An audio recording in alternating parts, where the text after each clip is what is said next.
Welcome back to The Explainer. Today, we're taking a truly fascinating journey together. We're going to connect the everyday objects you literally hold in your hands right down to the invisible atomic level. I mean, have you ever actually wondered why a piece of steel is just so much harder than a piece of pure aluminum? Or why certain metals bend super easily while others just snap right under pressure? The answers aren't magic, I promise. They all come down to the hidden architecture locked inside them. So get ready, because we are about to decode the microscopic secrets of materials. Okay, let's dive into this. Picture a highly common, relatable scenario. You've got a metal paper clip or maybe a simple piece of wire, and you want to break it, but you don't have any tools handy. What do you naturally do? You bend it back and forth, right? And eventually it gets stiffer, and then it simply snaps. But why does that actually happen? Why doesn't the wire just keep bending back and forth forever? To solve this relatable macro-scale problem, we're going to look microscopically at what is really happening inside that wire. Section 1. The architecture of metals. To really grasp why metals behave the way they do, we first have to understand their fundamental building blocks. It's a baseline rule of material science that a metal's physical properties, from its overall strength to its ductility to even its electrical conductivity, trace directly back to its atomic arrangement. Most metals out there are crystalline, which brings us to a really foundational concept, the crystal lattice. Basically, a crystal lattice is a highly ordered, repeating three-dimensional pattern of atoms. Think of this as the theoretical, perfectly organized starting point. If you zoomed in millions of times on a piece of standard metal, you wouldn't just see a random chaotic jumble of atoms, you'd see this beautiful, perfectly structured grid holding the whole shebang together. Let's see how this builds when we break down the specific types of structures. There are three main crystal arrangements you'll find in metals. First up, we have body-centered cubic, or BCC.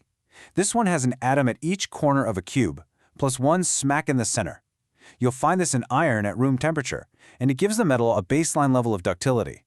Next is face-centered cubic, or FCC, which you'll find in metals like aluminum, copper, and austenite.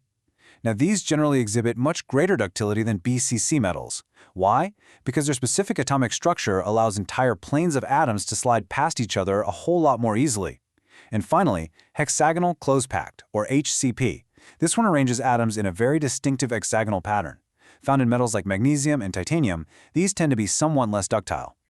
Section 2. The power of imperfection. So, now that we've established what a perfect metal structure looks like in theory, we're pivoting to the central paradox of metallurgy.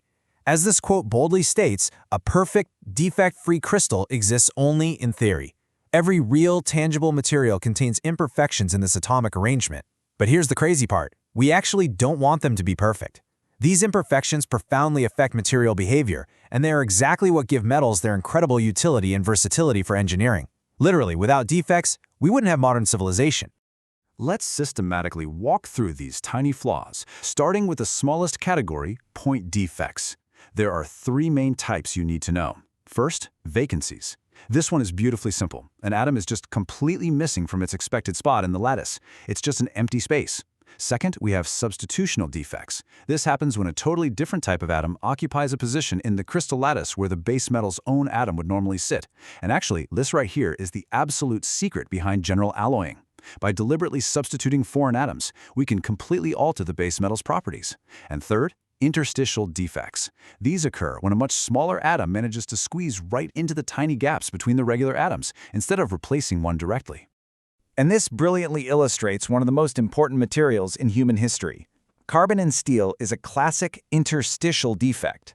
Instead of substituting for the iron atoms directly, the much smaller carbon atoms squeeze perfectly into the tiny, tiny spaces within iron's crystal structure.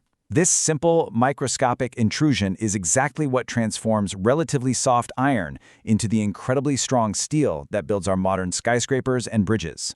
Section 3. Dislocations and plasticity.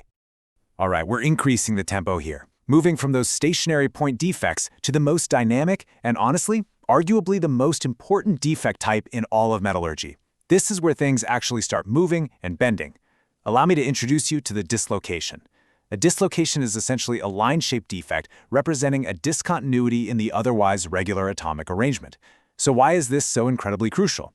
Because dislocations allow metals to deform plastically, meaning they can deform permanently, at stress levels that are far, far lower than what you'd need if the atomic planes had to perfectly slide past each other all at once. Now, what's really interesting about this concept is how we can visualize this completely invisible process. Think about a large, heavy rug laying completely flat on the floor. If you want to move that entire rug all at once, you have to drag it, right? You're fighting friction the entire way. It takes a massive amount of force. But if you create a small fold or a rumple at one end of the rug, you can very easily push that single rumple all the way across to the other side. You're moving the heavy rug forward one tiny bit at a time with hardly any effort at all. Well, dislocations work the exact same way through a crystal structure. Here is exactly how that sequential movement acts as the physical mechanism behind metal forming. Step 1. Stress is applied to the metal. Step 2. Instead of the whole structure shifting at once, the dislocations move through the crystal one small step at a time, exactly like that rumple in the rug. And Step 3. The metal deforms permanently. Whether you're bending a pipe, stretching a wire, or stamping a car door in a massive factory, this sequential dislocation movement is the actual physical mechanism allowing that plastic deformation to happen in the first place. But that raises a massive question for engineers. If dislocations make it so incredibly easy for metals to bend and deform, well, how do we stop them? How do we take a bendable metal and make it strong enough to hold up a building without deforming? Section 4. How to strengthen metals. We're shifting our focus back to the macro scale now. Understanding crystal structures and defects provides the scientific basis for almost every single strengthening mechanism used in modern metallurgy. Ultimately, strengthening a metal means manipulating atomic flaws to deliberately make it harder for dislocations to move freely. To understand how we stop them, you really need to know that real metals are almost never single perfect crystals. Instead, they have a polycrystalline structure. Basically, they consist of countless individual crystals, called grains, tightly packed together. Imagine a beautiful mosaic made of tiny crystal tiles, where each grain has a slightly different structural orientation. The lines where these different grains meet, those are called grain boundaries. This leads us to a brilliant technique called grain boundary strengthening, or the Hall-Petch effect. Here's how the sequence plays out. Step 1. Metallurgists use careful heat treatment and processing to deliberately engineer a finer grain size within the metal. Step 2. Because those grains are smaller, there are far more of those grain boundaries we just talked about, and these act as highly effective barriers to moving dislocations.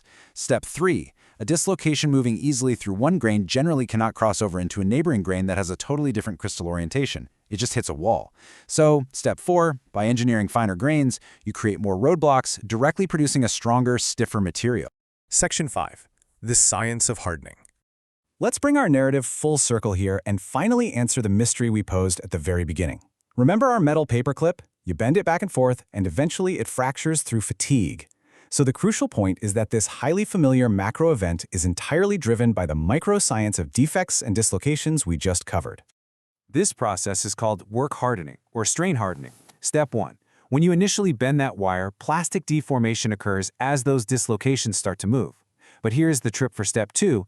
As it deforms, the overall density of dislocations actually increases. More and more defects are being generated inside the metal. Step 3. Eventually, you create a massive, microscopic traffic jam of defects. There are so many dislocations that they get completely tangled up and just can't move anymore. This makes any further deformation progressively more difficult. Step 4. Because the dislocations are entirely stuck, the metal becomes incredibly stiff, loses its ductility, and eventually it fractures.